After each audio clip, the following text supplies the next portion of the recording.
Les forces armées de la République démocratique du Congo portent à la connaissance de l'opinion tant nationale qu'internationale que, dans un communiqué diffusé ce 18 juillet 2023 par Kigali, le gouvernement rwandais s'apprête à envoyer ses troupes sur le territoire congolais. Selon les autorités rwandaises, l'incursion ainsi annoncée serait justifiée par l'imminence d'une attaque supposée des FDLR-FOCA contre le Rwanda à partir du territoire congolais. Face à ce fallacieux prétexte, les forces armées de la République démocratique du Congo déclarent qu'il s'agit d'une fuite en avant destinée à préparer l'opinion et admettre et comprendre. Face à ce fallacieux prétexte, les forces armées de la République démocratique du Congo déclarent qu'il s'agit d'une fuite en avant destinée à préparer l'opinion, à admettre et comprendre la commission par les forces de défense du Rwanda d'autres crimes crapuleux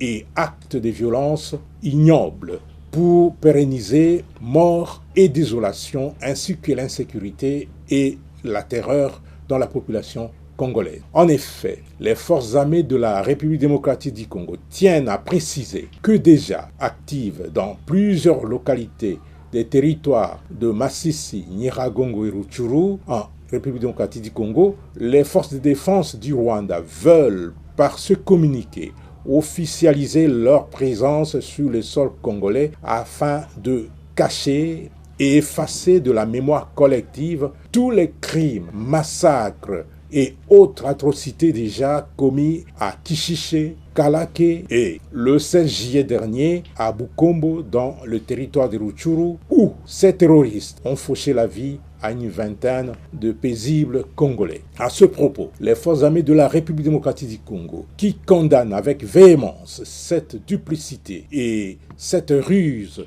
qui sont depuis toujours la seconde nature des forces de défense du Rwanda, indiquent que, tout en étant respectueuse de tous les engagements internationaux et de l'intégrité territoriale de chaque pays, notre armée ne permettra jamais de servir de base arrière à la déstabilisation d'un pays voisin à partir de notre territoire, à l'instar de ce que les forces de défense du Rwanda et leurs forces supplétives ont effectué en attaquant et en occupant quelques localités dans le Nord Kivu. Prenons à témoin l'opinion nationale et internationale. Les forces armées de la République démocratique du Congo déclarent qu'en cas d'attaque de manière officielle du territoire congolais par les troupes terroristes des forces de défense du Rwanda et leurs laquais du M23, les forces armées de la République démocratique du Congo se réservent le droit de répondre très vigoureusement.